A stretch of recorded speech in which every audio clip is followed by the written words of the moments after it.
நம்ம கானாவூர் திருமணத்தில் பார்க்கிறோம். அந்த அந்த திருமணத்தை நடத்தக்கூடிய அந்த குடும்பத்திற்கு ஏதேனும் அவலம் ஏற்பட்டு விடக்கூடாது என்பதற்காக அந்த குடும்பத்தினுடைய நிலையை உணர்ந்து அன்னை மரியா இயேசுவிடம் பரிந்துரை செய்கின்றார்.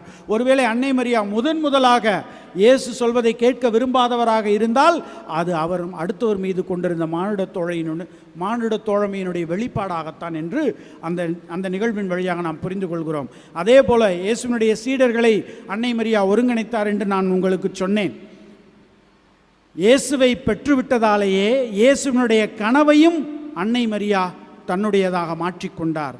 முதலில் இயேசுவை சுமந்தார், இரண்டாவதாக இயேசுனுடைய இறையாட்சி கனவையும் அன்னை மரியா சுமந்தார். அதனால் ஒருத்தரை நாம் அன்பு செய்கிறோம் என்று சொன்னால் அந்த அன்பு அவர்களுடைய வாழ்வை மாற்றக்கூடியதாக இருக்க வேண்டும்.